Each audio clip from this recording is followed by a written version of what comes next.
Kritis identitas sosial, atau bahasa kerennya sih quarter life crisis. Topik ini lumayan hangat loh diperbincangkan, apalagi buat loh, anak kelahiran 1990-an. Sebenarnya apa sih quarter life crisis? Apa penyebab terjadinya? Dan kenapa juga harus datang di usia super produktif kayak kita gini? Mau tahu pendapat mentor gue? Kita langsung tanya aja yuk. Kanina. Quarter life crisis itu banyak kan memang dialami oleh kaum milenial usia 20 tahunan ya. Karena di masa-masa itu sepertinya ada semacam punya opini starting new life. Kayak cikal bakal kita terlahir untuk udah saatnya mencari uang atau menjadi mandiri setelah lulus kuliah misalkan, seperti itu. Semuanya itu sih sebetulnya mudah-mudah aja.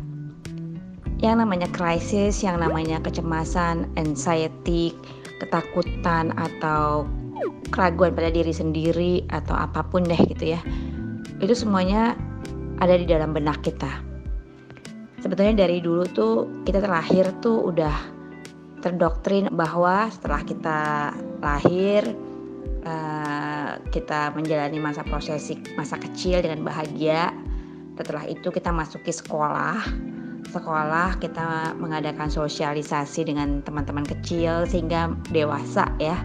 Terus belajar. Nah, dalam prosesi itu ada beberapa opini dan dogma lah ya yang diajarkan oleh orang tua, guru ya, yang lebih tua dari kita lah ya gitu ya, bahwa kita harus mengikuti apa yang mereka katakan, bahwa sehabis sekolah kita cari uang ya. Di sekolah harus pinter, nilai harus bagus, ijazah itu penting. Memang semua itu benar dan gak ada yang salah. Maksudnya adalah gini, kita memang harus selesai pendidikan, bukan harus ya, kita memang lebih baik berpendidikan supaya apa? Nalar pikiran kita itu luas, supaya ketika kita hidup di dunia ini kita mempunyai wawasan yang luas. Lalu kita lebih baik bisa bekerja mencari uang. Balik lagi semuanya ke kodrat kita juga gitu ya. Maksudnya bahwa kita berusaha, tapi alam juga lah yang mengizinkannya, dan alam juga yang menentukan apakah kau diterima di perusahaan ini atau tidak, atau besok, atau lusa, atau bulan depan, 2 bulan lagi, 3 bulan lagi, 5 bulan lagi. Yang dimana itu udah di luar konteksnya kita. Yang penting kan kita sudah melakukan yang terbaik dari kita kan. Kalau pertanyaannya mengenai apakah sebagian besar atau mostly usia 20 tahun tuh pasti mengalami life crisis, saya nggak punya datanya ya, tapi mungkin itu bisa dijadikan gambaran lah, karena usia dari tahap pelajar di mana lagi bertumbuhnya lah tuh jiwa tuh lagi bertumbuh-tumbuhnya, terus akhirnya dilepas ke lapangan, sosialisasi, bertambah ilmu, dan dilepas lagi untuk bisa mandiri seperti itu. Tuh kan transisi itu sangat menentukan banget jiwa si orang tersebut ya. Jadi kalau ada masa-masa krisis pasti ada, besar kecilnya tergantung dari situasi backgroundnya dia. Background dalam artian bagaimana pertumbuhan jiwanya dia di dalam masa pertumbuhan orang itu bersama dengan keluarganya. Tapi bukan berarti usia 20 tahun aja sih yang mengalami life crisis. Ada juga di usia seperti 30 tahun, 40 tahun. Ini juga masih ada juga, kadang ada juga orang yang mengalami krisis-krisis tertentu gitu ya, dimana dia belum berkembang jiwanya. Maksudnya usia itu juga tidak menentukan bahwa si orang itu udah benar-benar matang gitu. Belum tentu loh, usia 50 tahun aja belum tentu dia matang jiwanya, jiwa dan pikirannya. Dan itu semua tergantung dari kehidupannya, pengalamannya, dan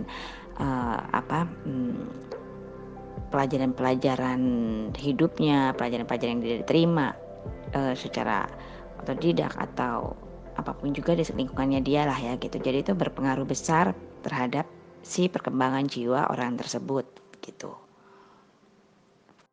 Kalau sampai dengan depresi, bisa iya bisa tidak, bisa iya bisa tidak. Semua nggak hanya life crisis ya menurut aku. Ya semua apa yang terjadi dalam hidup kita kalau memang tidak ditangani dengan semua itu balik lagi ke iman sih maksud aku. Jadi kepercayaan pada diri sendiri dan kepercayaan kepada Allah, dimana semua krisis atau masalah yang ada itu sebetulnya tidak untuk menghancurkan hidup kita.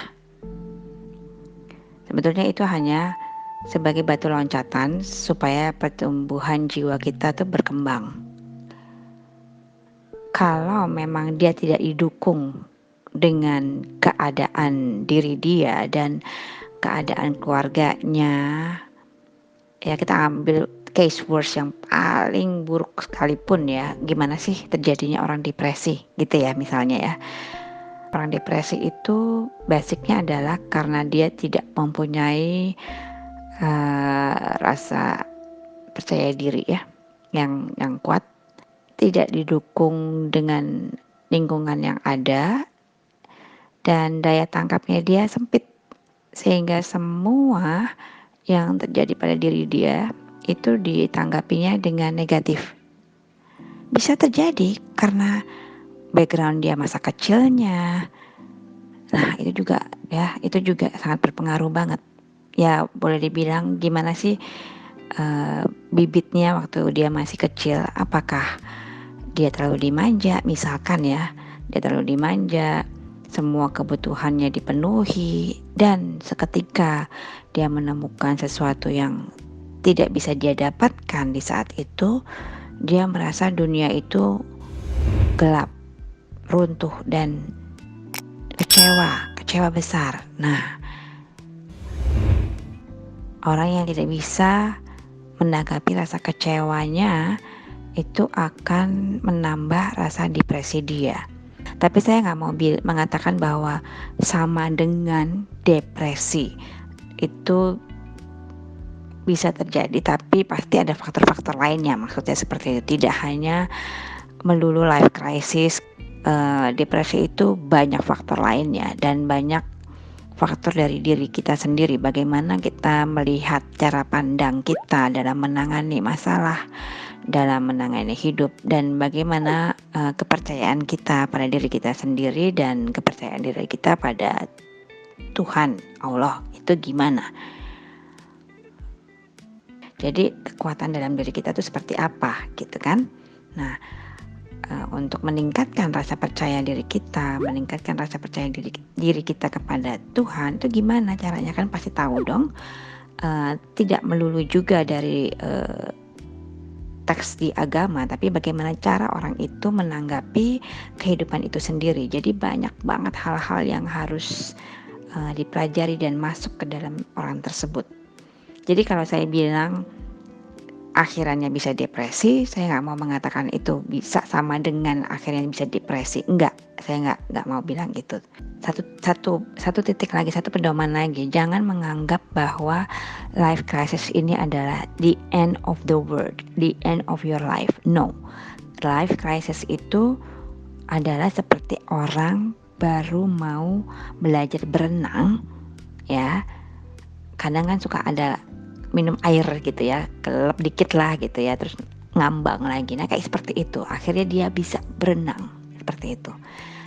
Jadi life crisis itu hanya sebagai momentum aja untuk bisa dia step ahead, loncat ke dalam kehidupan yang lebih baik lagi. Nah di situ diperlukan benar-benar daya pikir yang luas seperti itu. Dan untuk mempelajari itu semua, itu ada prosesnya. Kalau tadi tanya kenapa sih selalu ada quarter life crisis, satu lagi, seketika kita merasakan itu menjadi suatu beban, menjadikan suatu pikiran, anxiety, ketakutan, wah kecemasan, aku nggak dapet ini, itu malah akan ngeblok. Itu akan menjadi mental block dan akan ngeblok semua rezeki-rezeki yang ada.